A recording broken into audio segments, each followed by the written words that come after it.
We now move to closing statements. As I said at the start of this session, each candidate has 5 minutes, up to 5 minutes for the closing statement. This was also determined by a flip of the coin. And our first speaker with the closing statement will be Mr. Olson. Well, ladies and gentlemen, first let me thank each of you for taking the time today to come to this important event.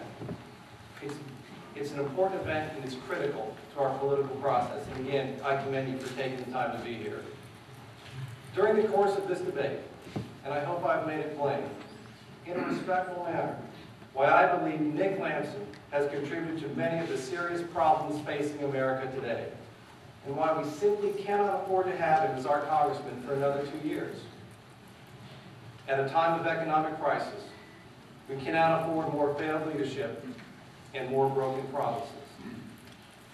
2 years ago, when he was first campaigning in this district, Nick Lampson promised he would cut spending, cut taxes, and stop Congress from borrowing on our kids' future.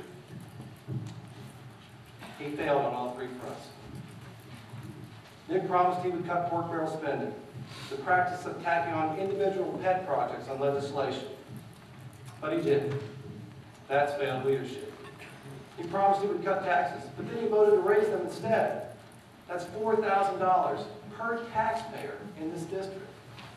That's a broken promise. Nick promised he would end Congress's borrowing, but he missed that mark. He missed the mark there by about $1 trillion. Folks, that's the reckless spending that gave us the financial crisis we're in today. He promised he would help stop illegal immigration. Instead, he voted to use your tax dollars to fund health care benefits for illegal aliens. That's not stopping illegal immigration. That's encouraging it. I could go on, but you see the pattern. Nick Lampson says one thing while campaigning here in Washington, and then he does quite another while voting in Washington, D.C.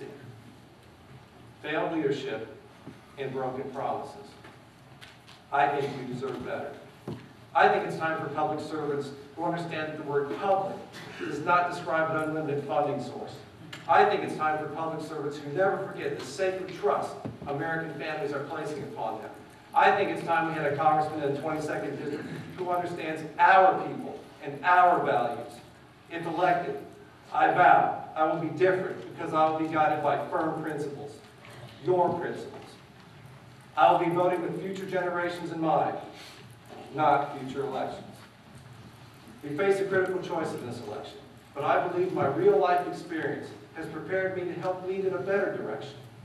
My opponent is a nice person, but let's face it, he hasn't been too nice to taxpayers and families who want tax relief. Let me ask you a question. Do you feel more confident about our future today than 2 years ago? If you don't, you're not alone. One thing is clear. We can't afford 2 more years like the last 2. We need change, all right. A change from the failed leadership and broken promises that Nick Lampson has imported into the 22nd Congressional District of Texas. I grew up here.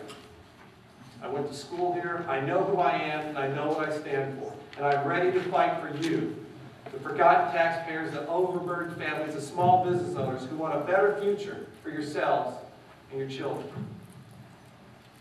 So let me close by saying again, thank you very much for coming tonight.